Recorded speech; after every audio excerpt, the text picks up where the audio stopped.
Charlemagne, also known as Charles the Great or Carolus Magnus, was one of the most influential and pivotal rulers in European history. Born around April 2, 747, in the Frankish kingdom, Charlemagne was the son of Pepin the Short and Bertrada of Laon. He became the king of the Franks in 768, king of the Lombards in 774, and emperor of the Holy Roman Empire in 800, marking him as the most powerful European ruler of his time. His reign significantly shaped the future of medieval Europe, blending Roman, Christian, and Germanic traditions and laying the groundwork for the Carolingian Renaissance, a revival of learning and culture. Early life and rise to power. Charlemagne's early life was shaped by his family's rise to prominence.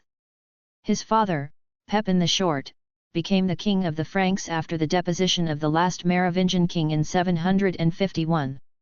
Charlemagne's grandfather, Charles Martel, had already established the Carolingian dynasty and earned fame for his victory at the Battle of Tours in 732, where he stopped the advance of Muslim forces into Europe. When Pepin died in 768, Charlemagne and his brother Carloman were initially co-rulers of the Frankish kingdom. However, Carloman's untimely death in 771 left Charlemagne as the sole ruler. Charlemagne swiftly consolidated power and embarked on a series of military campaigns to expand his realm, particularly against the Saxons to the north and the Lombards in Italy. Expansion of the Frankish Empire. Charlemagne's military endeavors were central to his success and the expansion of his empire. His first major campaign was against the Saxons, a Germanic tribe in the region that is now modern-day Germany. The Saxons had resisted Frankish rule for many years, and Charlemagne waged a brutal and prolonged campaign against them from 772 to 804. The Saxons were finally subdued, and many were forcibly converted to Christianity, marking a significant expansion of the Christian faith in northern Europe. In 774, Charlemagne turned his attention to Italy.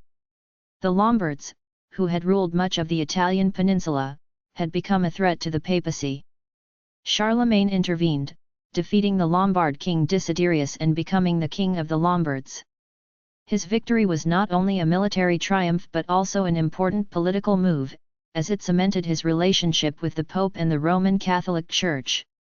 Charlemagne's empire also extended into the Spanish March, a region that was a buffer zone between the Carolingian Empire and the Muslim-controlled Iberian Peninsula. His campaigns against the Muslims in Spain were largely unsuccessful in terms of territorial conquest, but they did secure the border and helped to maintain the stability of the empire. Reign as Emperor of the Holy Roman Empire. One of Charlemagne's most significant accomplishments was his coronation as Emperor of the Holy Roman Empire by Pope Leo III on Christmas Day in 800.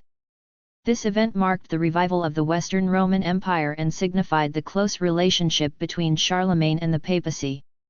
The coronation was also symbolic of Charlemagne's role as the protector of Christendom in the West. The title of emperor was not just a symbolic honor, it provided Charlemagne with the authority to exert influence over the Christian world, particularly in matters of the Church. Charlemagne sought to consolidate both secular and religious power, working closely with the Pope and ensuring the spread of Christianity throughout his empire. His reign also brought a sense of stability and order to Western Europe after the fall of the Western Roman Empire centuries earlier. The Carolingian Renaissance. Charlemagne's reign is also associated with the Carolingian Renaissance, a revival of learning and culture. He recognized the importance of education and sought to improve the intellectual and cultural life of his empire. He invited scholars from across Europe, including the renowned Alcuin of York, to his court at Aachen.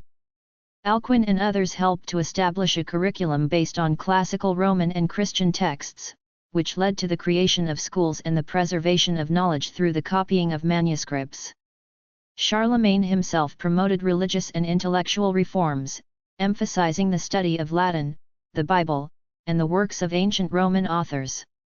His support for learning contributed to the preservation of classical culture and helped lay the foundations for the cultural and intellectual developments of the Middle Ages.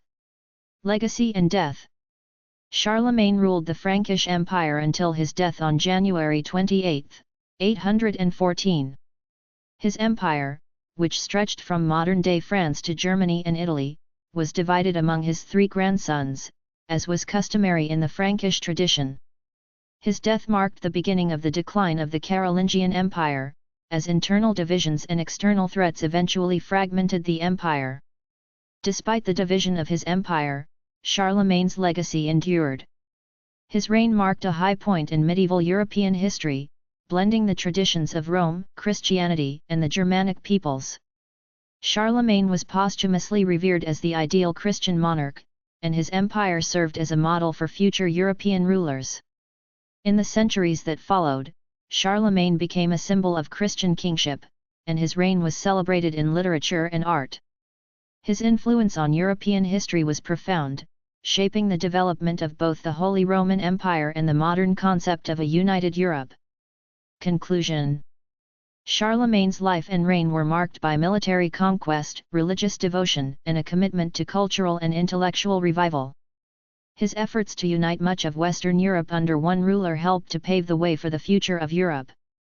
Through his military victories, alliances with the papacy, and support for education, Charlemagne left an indelible mark on history.